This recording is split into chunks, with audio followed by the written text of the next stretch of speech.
Olá, boa noite. O Senado agora está no ar. A Comissão de Constituição e Justiça se decidiu hoje sobre qual dos dois pedidos de CPI para investigar a Petrobras deve prevalecer no Senado. Foi mais um longo embate. De um lado, a oposição, que quer uma CPI só para investigar a Petrobras. Do outro, o governo, que pretende incluir na mesma CPI investigações sobre os metrôs de São Paulo e do Distrito Federal e o Porto de Suape, em Pernambuco. Se é verdadeiro para a CPI, a proposta de CPI da oposição, isso tem que ser verdadeiro também para a proposição que nós apresentamos. O Supremo Tribunal Federal, por mais de uma vez, já admitiu a pluralidade de objetos em uma investigação, desde que esses objetos sejam especificados. Não podemos, com a desculpa de querer investigar tudo, porque são fatos conexos, não investigar nada.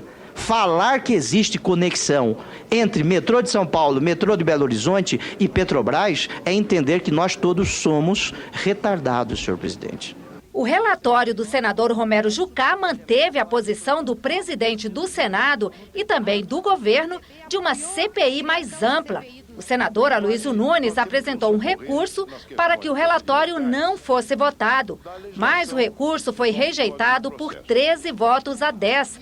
E o texto do senador Jucá acabou aprovado sem os votos da oposição. Eu, em sinal de protesto, não vou participar da votação. Vou me retirar desse jogo.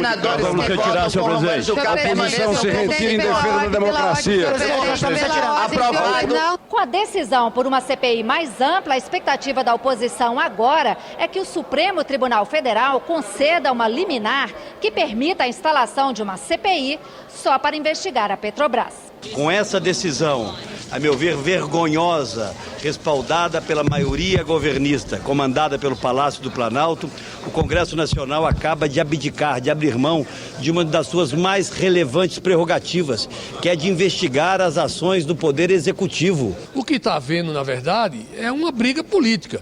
A oposição tentando desgastar o governo, o que é legítimo, e o governo querendo abranger uma investigação maior para tentar desgastar a oposição. Na verdade, é um jogo de ano eleitoral, mas o fundamental é que tudo que há denúncia seja investigado. O parecer da CCJ agora será analisado pelo plenário. À espera de uma decisão do Supremo Tribunal Federal, os líderes partidários concordaram em deixar a votação para a semana que vem. Nós preferimos combinar para terça-feira.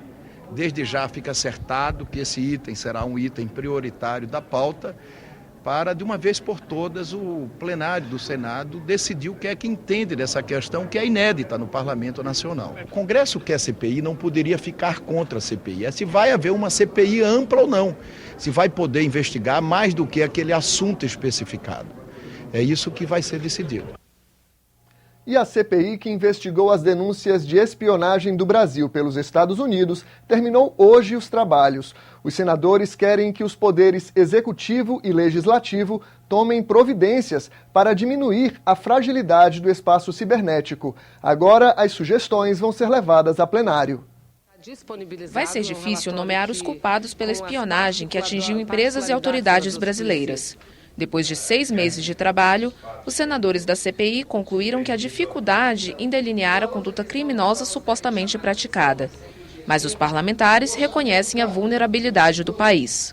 O alvo principal desta comissão parlamentar, ao longo dos últimos 6 meses de trabalho, foi identificar falhas nos sistemas brasileiros de inteligência, contra-inteligência e segurança, nas comunicações eletrônicas, apresentando proposições que pudessem conceber o seu aperfeiçoamento. A CPI faz uma série de recomendações.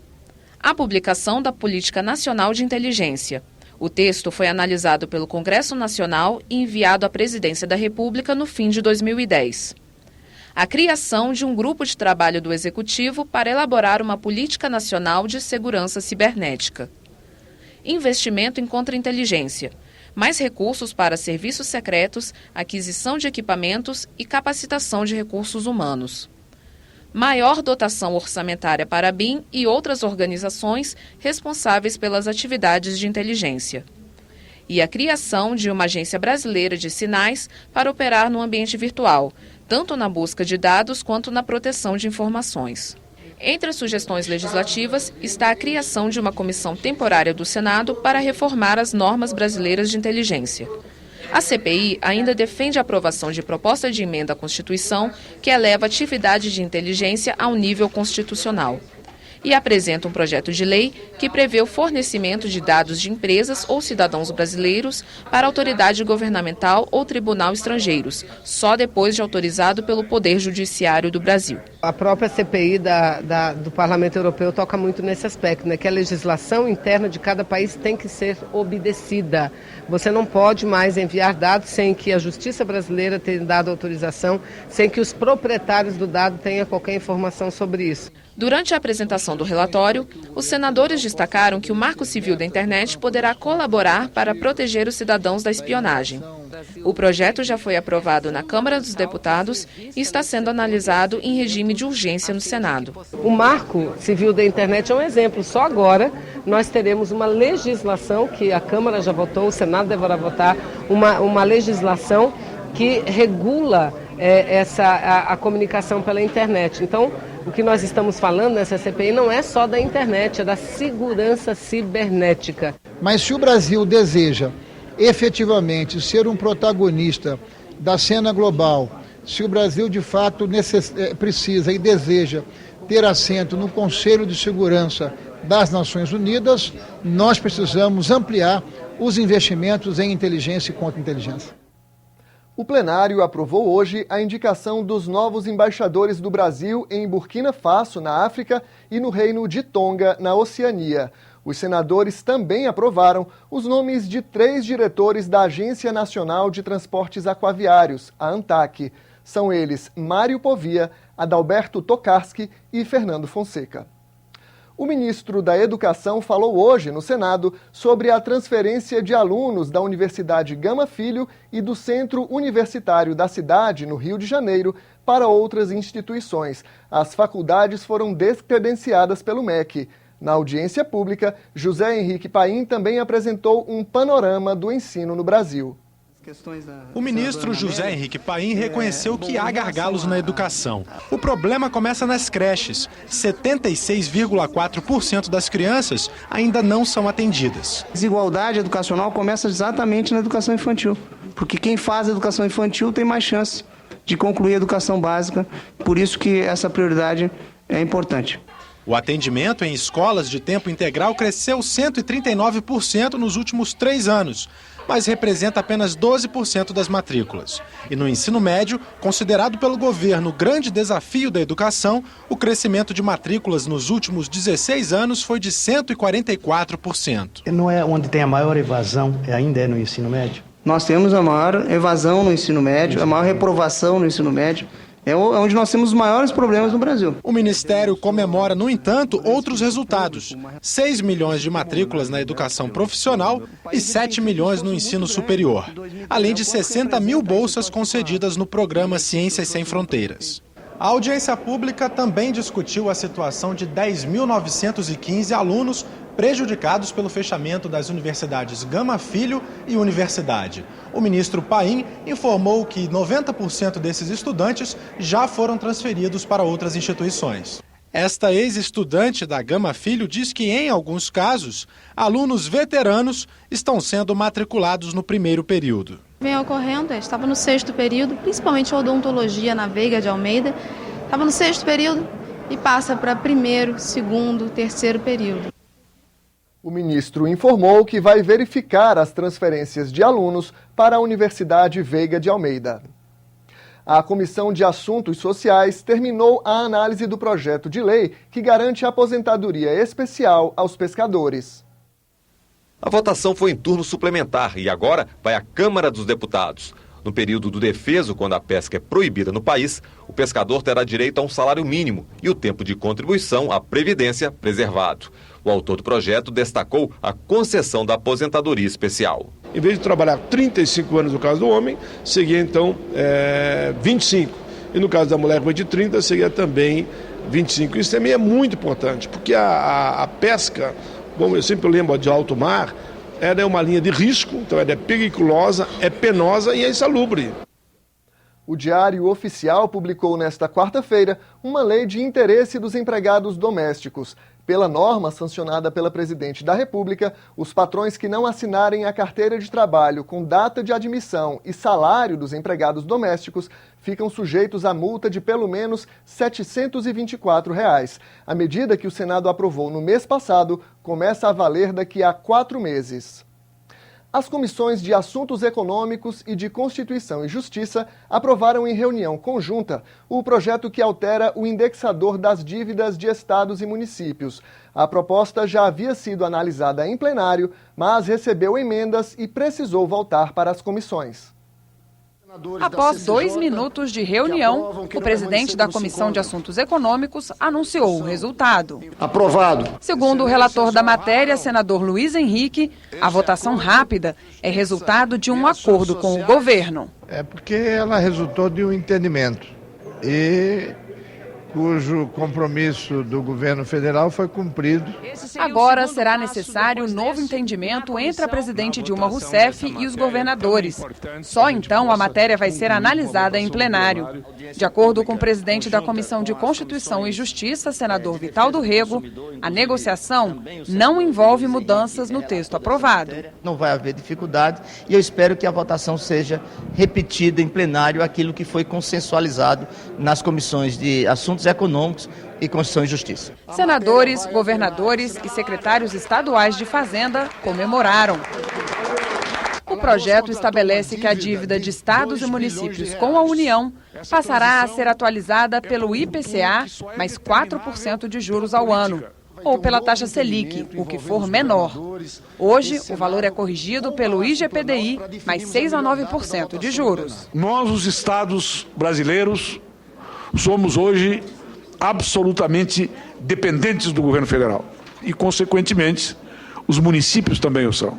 Acho que o Senado Federal deu agora uma resposta. Isto não vai alterar em nada a rigidez das contas públicas do país. Quero me congratular como catarinense também com os governadores, com os gaúchos, os colegas, enfim, aqui do Brasil inteiro, os alagoanos, nessa decisão de finalmente nós firmarmos esse pacto que é o melhor para todos nós, para o Brasil.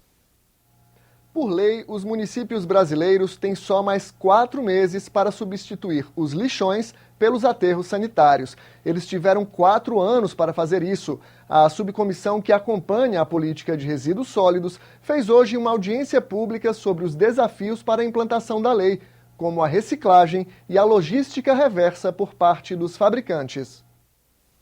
Logística reversa é a devolução para o setor empresarial dos resíduos decorrentes da comercialização e do uso dos produtos. Os resíduos devem ser reaproveitados na própria cadeia produtiva ou em outras destinações. A representante do Ministério do Meio Ambiente alertou que o prazo estabelecido na lei para o fim dos lixões significa mais do que a construção de aterros sanitários. Até 4 anos depois da publicação da lei, o que tem que ser encaminhado ao aterro são somente os rejeitos. Então, isso não é só tirar os lixões, é eliminar os lixões, tratar a área contaminada e o município ter um sistema de gestão implantado, que começa pelo plano de gestão de resíduos, que vai incorporar a logística reversa ou não, e ele vai começar a mandar para o aterro só aquilo que for rejeito. A representante das indústrias de vidro explicou que a reciclagem só é viável economicamente onde existe mercado consumidor. É hipocrisia e demagogia dizer que vai haver reciclagem em regiões onde não tem densidade demográfica, onde não tem mercado de consumo para os produtos derivados da reciclagem. Ela reclamou ainda da falta de incentivos tributários para quem promove a reciclagem. A minha garrafa fabricada com 80% de caco paga o mesmo IPI que a fabricada com matéria-prima virgem com consumo maior de energia. Nós não temos o caráter ambiental na legislação tributária brasileira. Nessa audiência aqui ficou muito claro uma preocupação: os custos para implementar essa logística reversa, os custos que hoje estão incidindo, por exemplo, sobre a política de reciclagem dos produtos, levando a ter casos de que a matéria reciclada, por conta dos custos em cascata dos impostos, às vezes é mais caro do que o produto, a matéria-prima virgem. A lei da anistia pode ser revisada. O projeto que propõe a alteração foi aprovado hoje na Comissão de Direitos Humanos. A lei da anistia é de 1979. Ela perdoou crimes políticos cometidos na ditadura, incluindo tortura e assassinatos. Na época, foi a maneira encontrada para continuar com o processo de abertura. Mas para o senador Randolfo Rodrigues, ela foi uma imposição. Eu quero divergir daqueles que dizem de que aquele projeto de lei foi o resultado dos pactos pela democracia. Não existe pactos quando um lado está armado e o outro está desarmado. Não existe pacto sob uma ditadura. A lei tem sido criticada por não estar em sintonia com a Constituição Federal, que declara a tortura um crime que não pode ser anistiado. A lei da anistia também vai de encontro aos tratados internacionais, que consideram imprescritíveis as graves violações aos direitos humanos. Muitos torturadores ainda podem se apresentar como defensores da ordem e não como criminosos, pois jamais foram julgados. É somente nessa condição absolutamente bizarra que uma pessoa pode admitir a prática de crimes atrozes e andar livremente, de cabeça erguida, protegida pela lei.